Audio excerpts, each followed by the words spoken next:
This is the fiber switch central.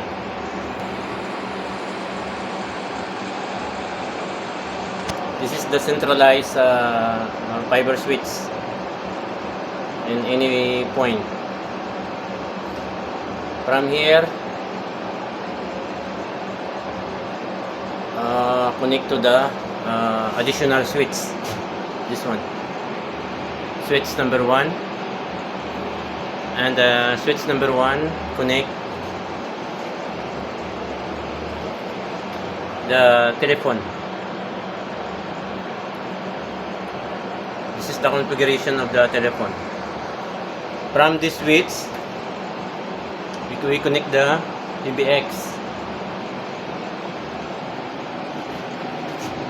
PBX and the telephone. This is the D-Link telephone, D-Link PBX,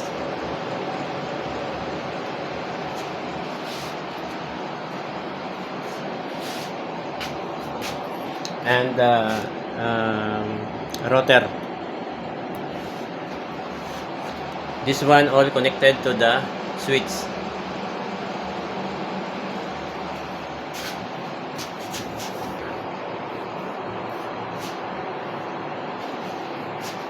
This is the configuration of the telephone. Open the PBX. Open the PBX and open the extension. Under the extension, open this one. You can see the extension code. This is the extension number. So you can put here, for example, this is the 2029, the telephone number 2029. So this one, the name you put here, manager, supervisor, or HR.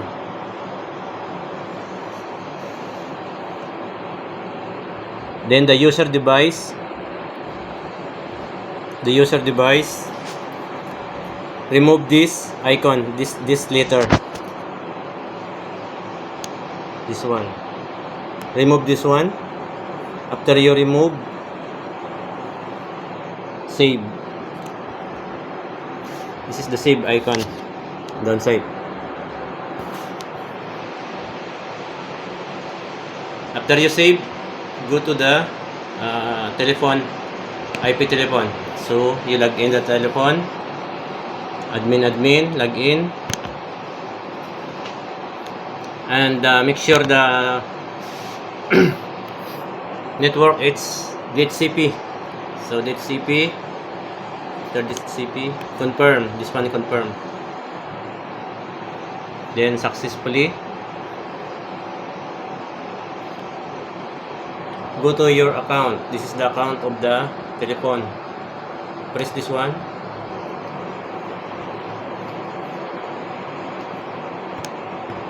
And enable this one. Enable.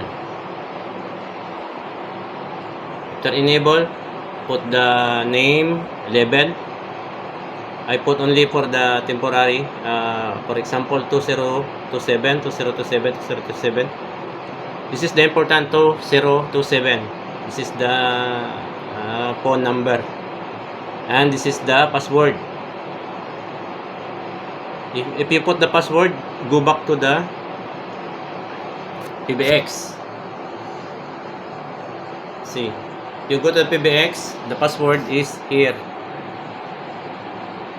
Open the password and copy.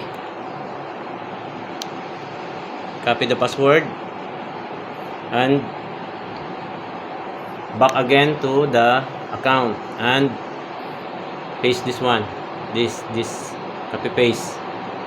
After that, put the IP of the PBX here, this one. The IP of the PBX is 192.168.8.8. After that, confirm. That's it. After you confirm and registered, refresh by rebooting. This one. Reboot. To refresh all your programming details. This is the configuration of IP telephone. The D-Link DPH-130SA.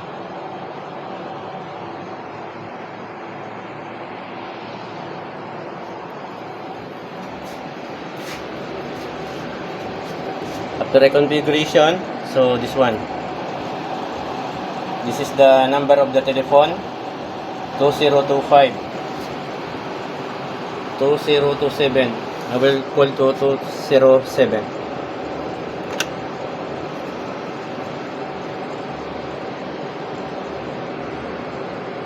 Two zero two seven.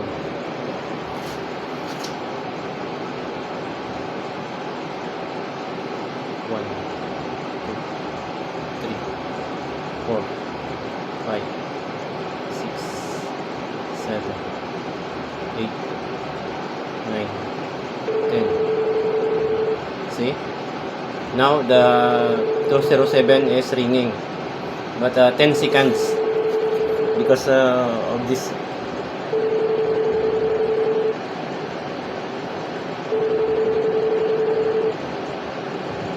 So all is working. All IP telephone working.